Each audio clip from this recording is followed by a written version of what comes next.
It looks like we have some repair work to do, and I'll show you why.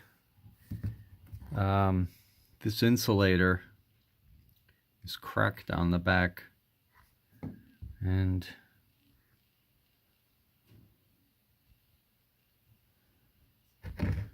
cracked down there somewhere. So I'm gonna have to do some fancy repairs in here. I don't know exactly how I'm gonna approach this, but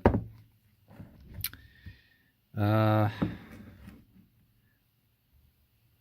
repainted these before, believe it or not. I might have to do that again. I actually matched the paint with acrylic, kind of a custom match job. Anyway, this is going to document where these wires are headed and the whole configuration. I don't know how this happened. I don't even know if I did it or somebody else did it. I don't like the looks of that, though. That wire does not look like it's factory, although I might be wrong. Anyway, I'm going to be cleaning up the terminals and stuff, so I got to take everything apart. And we'll go from there. Alright, so let's get to taking this thing apart. I've done it before. Alright.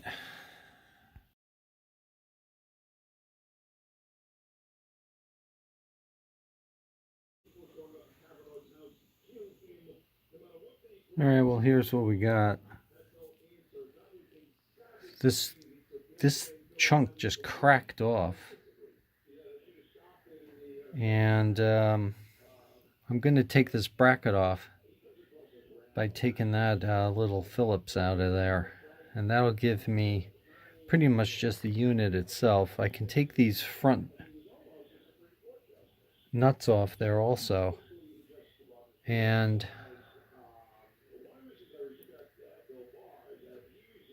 that'll give me a little bit more access to clean in there, but yeah, maybe not even.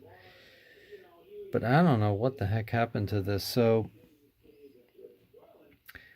I think I'm going to, of course this is not critical to the operation of this for the most part, but I think I'm probably just going to, I could use GB weld, but I'm talking to myself here now.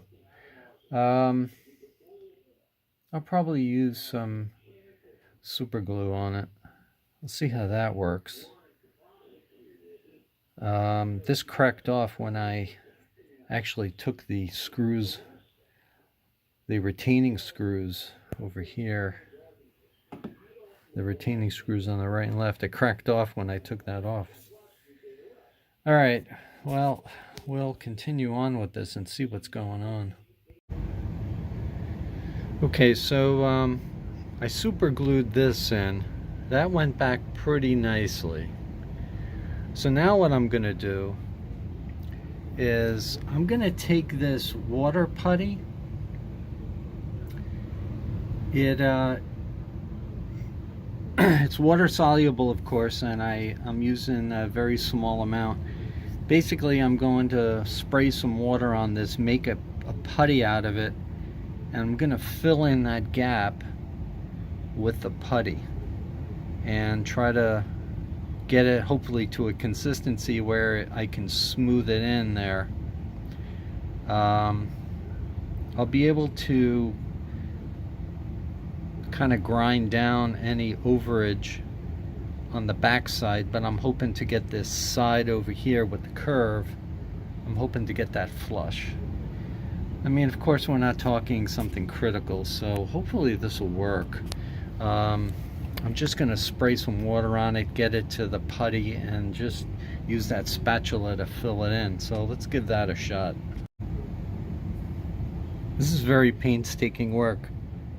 But so what I did is I created a little bit of a paste here, and then I spatulated it in there, and then I used my finger with some water on it to smooth it into that crack.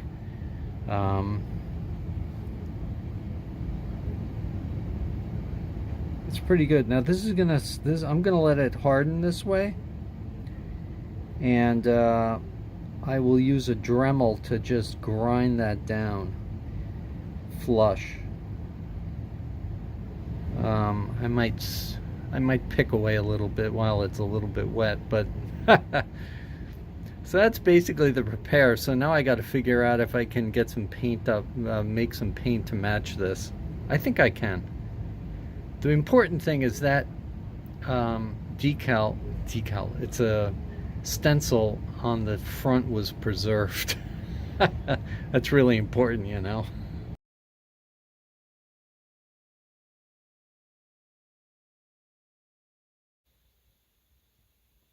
Okay, this looks like a mess, right? Well, my wife has all these acrylic paints, and on my former Alfa, I actually repainted one of these,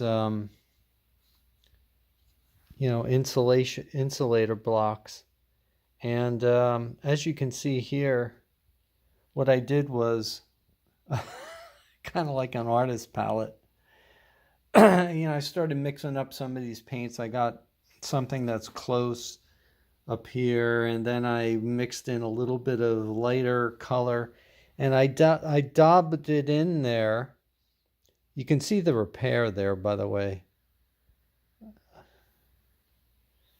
I wonder if I should. You know what? It's shrinking. As that dries, it's shrinking away. But I think I got the color match pretty good. You can almost can't tell where the original is and where the touch-in is. It's pretty close. It's actually almost a difference in sheen.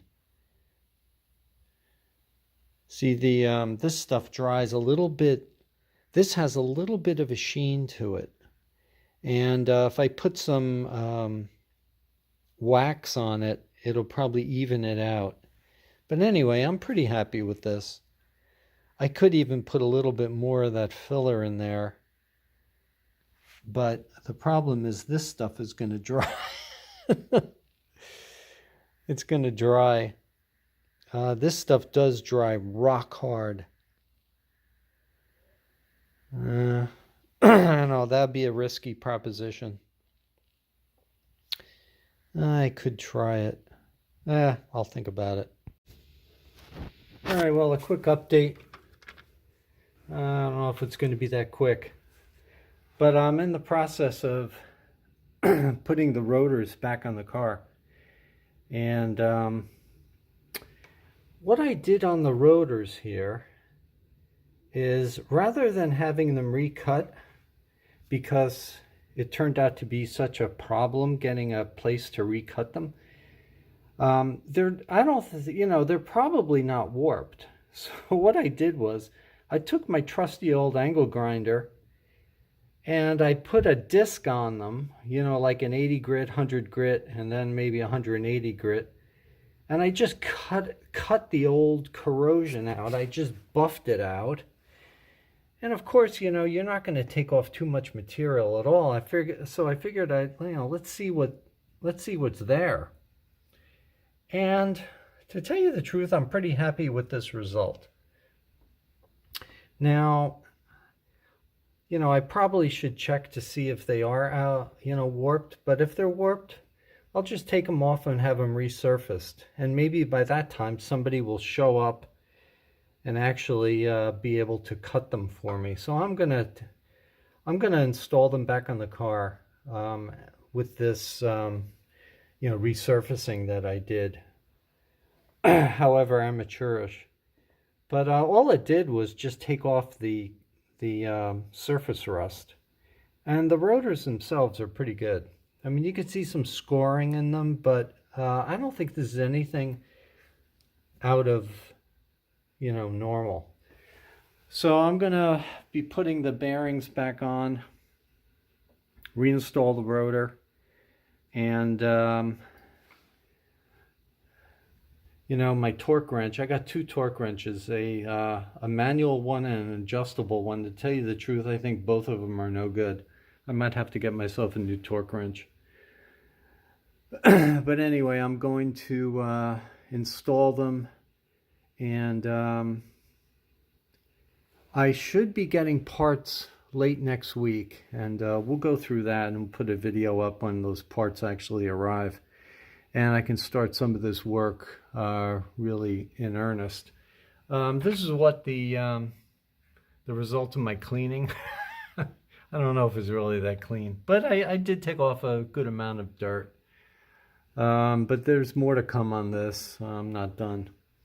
All right, so let me get putting these bearings back on, following the procedure in the book, so to speak. I'm following a procedure from a guy on the Alpha bulletin board where you torque it to 16 pounds, then you back it off, then you retorque it to like 6 pounds, and then you put the cotter pin in by backing off to the closest hole. So I'm going to be doing that, and we'll see how it turns out.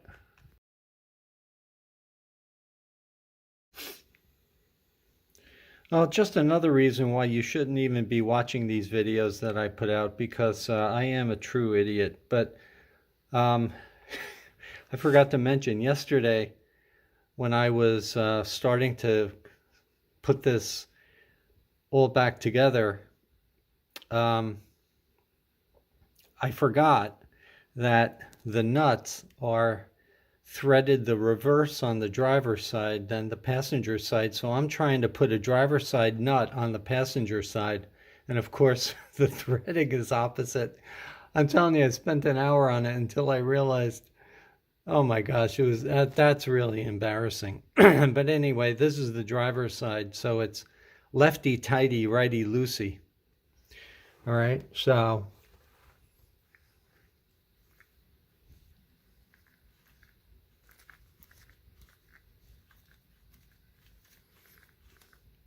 that's going tighter to the left. Anyway, just a warning for you amateurs like me. So here's an idea. I just went to Harbor Freight and I got a digital torque wrench adapter that actually works on any, you know, either ratchet or non-ratchet wrench. It's a little device powered by, I think, AA batteries. And I'll take it off here so you can see what's going on. So it's just a little device. I set it to 6 pounds. It goes down to 6 pounds. If you want, you can dial in what you want in terms of torque. It's supposedly very accurate. You hook it up to your device, and then when you hit the correct torque, it beeps. So it gives you an audio confirmation. So this is a 3/8 inch. I think this was $39.99 on sale. If I'm well, $39.99. I had a coupon. When do you don't get a coupon? When do you not get a coupon? Well, sometimes. 2 AA batteries. It got pretty good reviews, so I figured I'd give it a shot. It goes down to 6 pounds, which is what I set my you know, when you're doing the wheel bearings, you set it low, then you torque it up high, then you back it off, etc. But anyway, I just thought I'd show you this device. You might consider getting it. It's not cheap, but supposedly it's pretty good.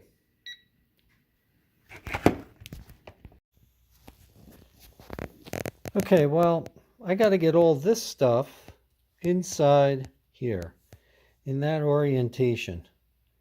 And this is an instruction sheet that came with the repair kit over here. And it's in like 16 languages. But you got to follow the assembly instructions, and they're very detailed.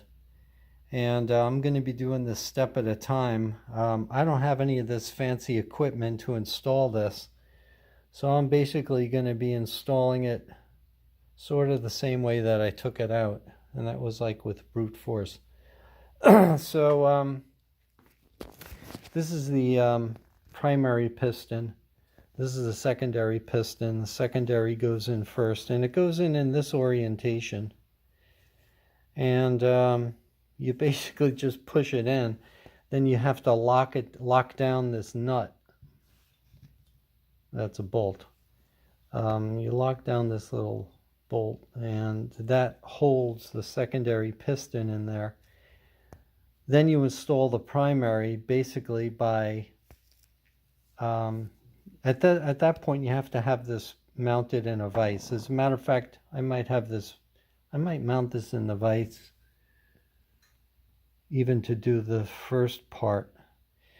But I've got to use some silicone grease on some of these parts and then use the assembly lube for the seals. Alright, so let me get to that. Well, here's the assembled brake master.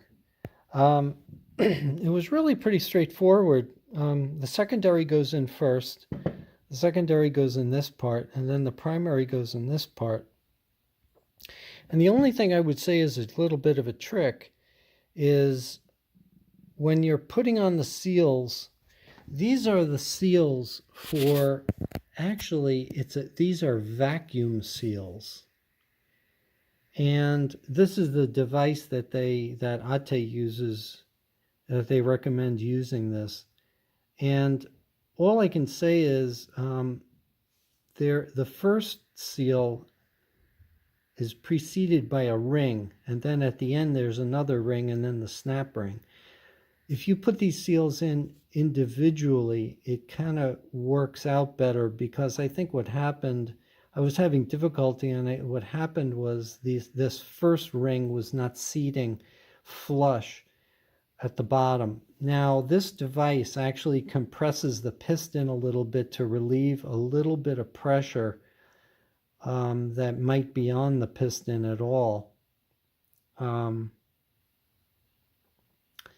that makes it easier, and you can install this as one unit, including the snap ring. Of course, when you get the snap ring down there, it's an internal snap ring, so you compress it and it snaps right in. So I guess I'm going to declare this a success.